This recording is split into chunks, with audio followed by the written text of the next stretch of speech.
नमस्कार, मैं आलोक। आप सुन रहे हैं द इंदिरा स्टडी। आज हम मातृभूमि का जो उपन्यास है इसका चौथा पैराग्राफ पढ़ेंगे। मातृभूमि उपन्यास मुंशी प्रेमचंद द्वारा लिखित है। इसमें भारत का मार्मिक वर्णन किया गया है। भारत की पाश्चात्य सभ्यता का जो क्रूर सभ्यता थी उसके बारे में अच्छे से बताया गया है और भारत की गरीबी को भी दर्शाया गया है। आइए हम चौथा पैराग्राफ शुरू करते हैं। अमरकांत मैट्रिकुलेशन की परीक्षा में सर्वप्रथम जो मैट्रिकुलेशन यानी इंटरमीडिएट की जो परीक्षा होती है उसमें पहला स्थान प्राप्त करता है, पर अवस्था अधिक होने के कारण छात्रवृत्ति ना पा सका। जो छात्रवृत्ति मिल दी जाती है वो उसको नहीं पा सका क्योंकि उसकी आयु होती ज़्यादा होती है। इससे उसे निराशा की जगह एक तरफ संतोष हुआ, क्योंकि वह अपने मनोविकारों को कोई टिकौना न देना चाहता था। उसने कई बड़ी कोठियों में पत्र व्यवहार करने का काम करने लगा। धनी पिता का पुत्र था, यह काम उसे आसानी से मिल गया। लाला समरकांत की व्यवसाय नीतियों से प्रायः उसकी जो लाला की बिरादरी वाले थे वो जलते रहते थे, क्योंकि लाला अधिक व्यवसायी थे और लाला धन संपत्ति थे, धनी थे, तो इसलिए जो उनके जो गरीब पर जो बिरादरी के लोग थे वो उनसे जलते थे। और पिता पुत्र के इस वैमनस्य, जो पिता पुत्र में अच्छा संबंध नहीं था, उसका तमाशा देखना चाहते थे। लाला जी पहले तो बहुत बिगड़े, उनका पुत्र उन्हीं के सहवर्गियों की सेवा करे। जो लोग उनके काम करते हैं उनकी ही सेवा करना पड़ता है, काम करे इस अच्छा नहीं है, या उन्हें अपमानजनक जान पड़ा। पर अमर ने उन्हें सुझाया कि वह यह काम केवल व्यवसायिक ज्ञानोपार्जन के भाव से कर रहा है। लाला जी ने भी समझा कि कुछ न कुछ सीख ही जाएगा। विरोध करना छोड़ दिया। सुखदा इतनी आसानी से मानने वाली ना थी। सुखदा उसकी पत्नी थी जो एक मानने वाली ना थी। वह एक दिन दोनों में इस बात पर झगड़ा हो गया दोनों में। सुखदा ने कहा, तुम 5 रुपए के लिए दूसरी की खुशामद करते फिरते हो, तुम्हें शर्म नहीं आती? अमर ने शांतिपूर्वक कहा, काम करके कुछ उपार्जन करना शर्म की बात नहीं है, दूसरों का मैं मुंह ताकना शर्म की बात है। तो ये धनियों के जितने लड़के हैं, जो धनिक लोग हैं, इनके जितने लड़के हैं सब बेशर्म हैं। तो अमर कहता है ही, आश्चर्य की कोई बात नहीं, सभी बेशर्म हैं। अब तो लाला जी मुझे खुशी से भी रुपए दें तो ना दूं। जब तक अपनी सामर्थ्य का ज्ञान ना था तब तक उन्हें कष्ट देता था। जब मालूम हो गया तो मैं अपने खर्चे पर भर का कमा सकता हूँ, तो किसी के सामने हाथ क्यों फैलाऊं? सुखदा ने निर्दयता के साथ कहा, जब तुम अपने पिता से कुछ लेना अपना अपमान की बात समझते हो, तो मैं क्यों उनकी आश्रिता बनकर रहूं? इसका आशय तो यही हो सकता है कि मैं किसी पाठशाला में नौकरी करूं या सीने पिरोने का धंधा उठाऊं। अमरकांत ने संकट में पड़कर कहा, तुम्हारे लिए इसकी ज़रूरत नहीं है। क्यों?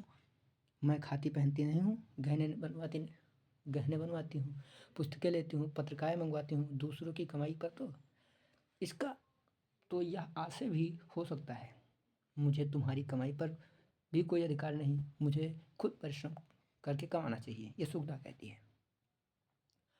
फिर अमरकांत संकट से निकलने की एक युक्ति सूझ गई। अगर दादा तुम्हारी अम्मा जी तुमसे चिढ़ें और मैं भी ताने दूं, तब निसंदेह तुम्हें खुद धन कमाने की जरूरत पड़ेगी।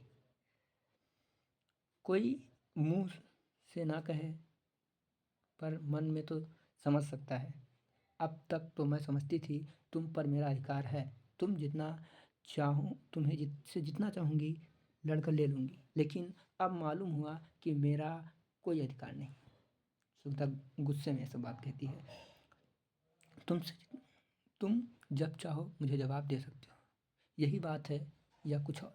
अमरकांत ने कहा, तो तुम मुझसे क्या करने को कहती हो? दादाजी से हर महीने रुपए के लिए लड़ता हूँ। सुखदा बोली, हाँ, मैं यही चाहती हूँ कि यह दूसरों की चाकरी छोड़ दो और अपना घर का धंधा देखो।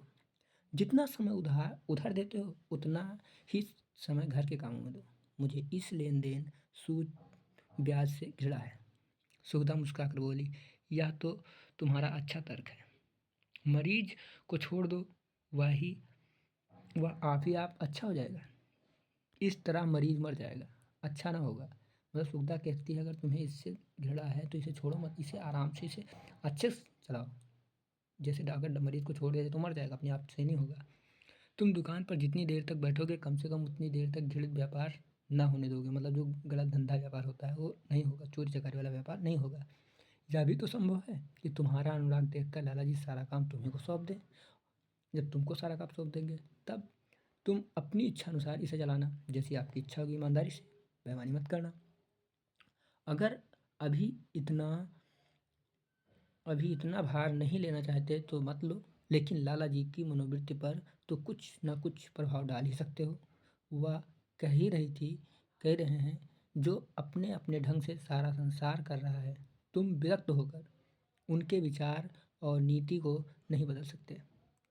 और अगर तुम अपना ही राग अलापोगे तो मैं कह देती हूँ, मैं अपने घर चली जाऊँगी। तुम जिस तरह जीवन व्यतीत करना चाहते हो वह मेरे मन की बात नहीं। तुम बचपन से ठुकराए गए हो और कष्ट सहने के अभ्यस्त हो। मेरे लिए यह नया अनुभव है। अमरकांत परास्त हो गया।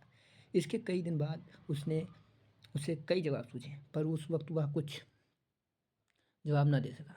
ना ही उसे सुगता से बातें न्यायसंगत मालूम हुई।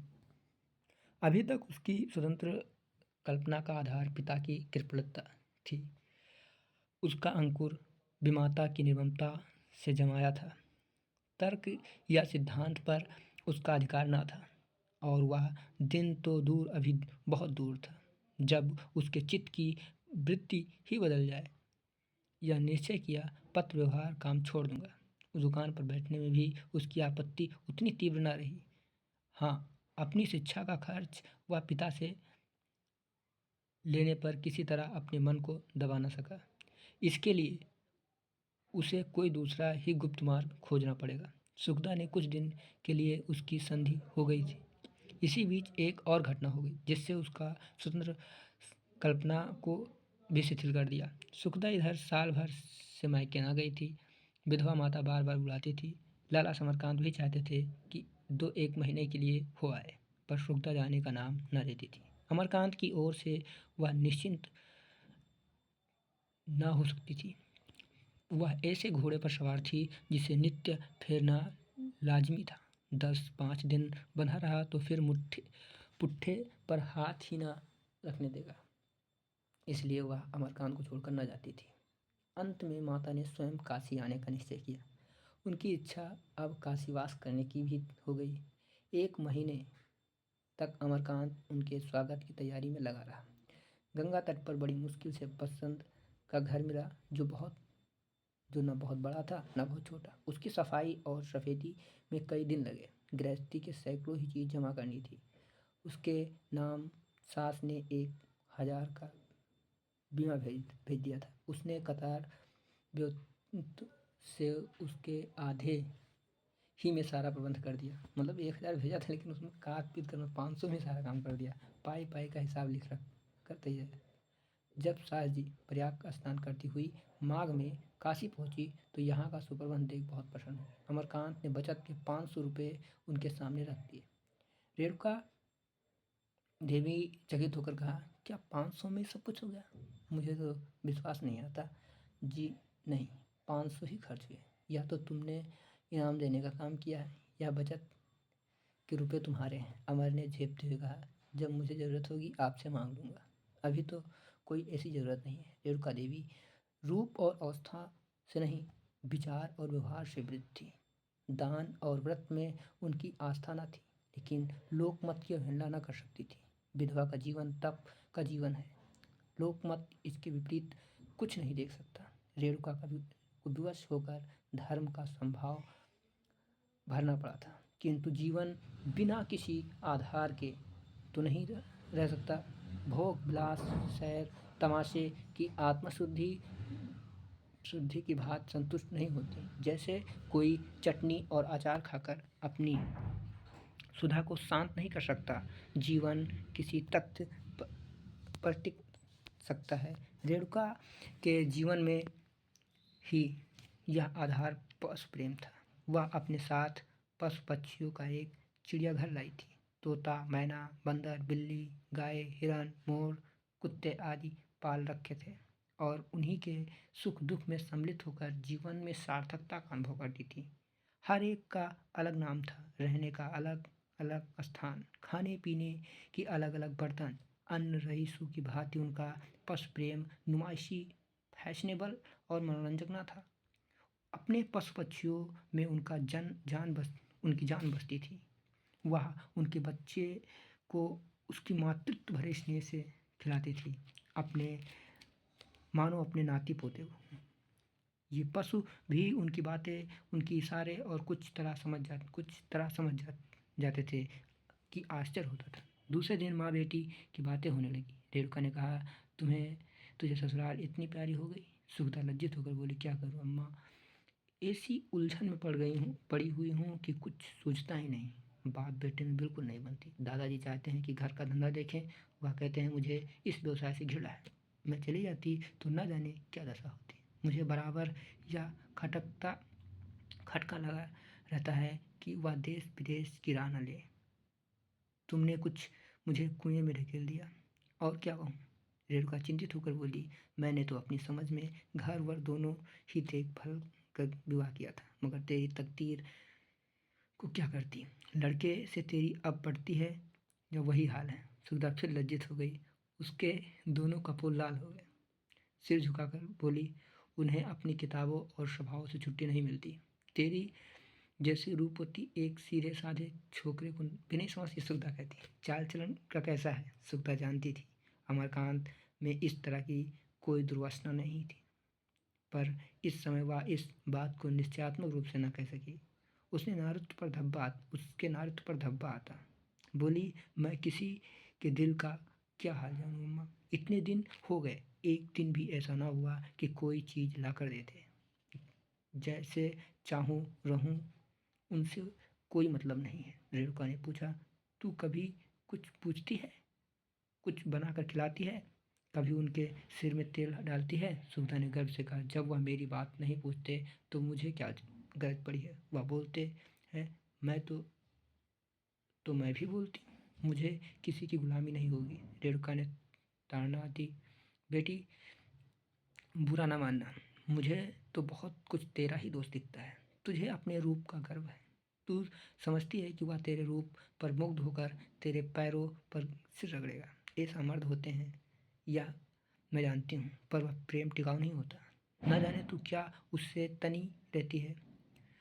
मुझे तो वह बड़ा गरीब, बहुत ही विचारशील मालूम होता है। सच कहती हूँ, मुझे उस पर दया आती है। बचपन में तो बेचारे की माँ मर गई, विमाता मिली वह डाइन, बाप हो गया शत्रु, घर को अपना ना समझ सका।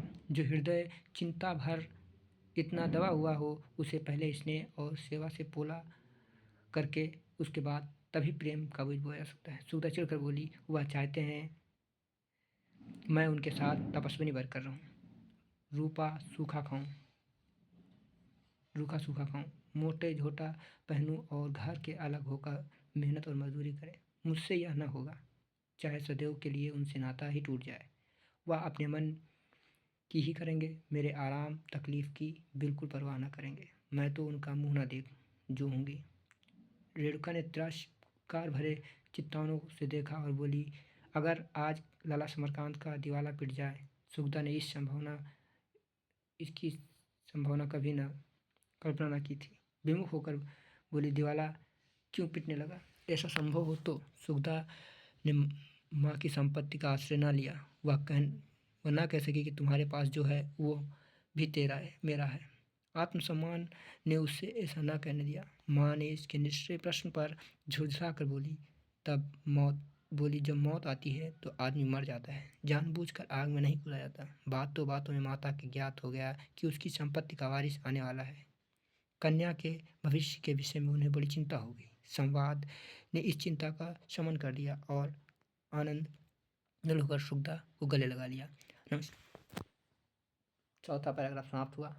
नेक्स्ट पैराग्राफ हम अगले दिन पढ़ेंगे। जय हिंद। तब तक के लिए लेकिन वीडियो को सब्सक्राइब करना, लाइक करना, फॉलो करना ना भूलें।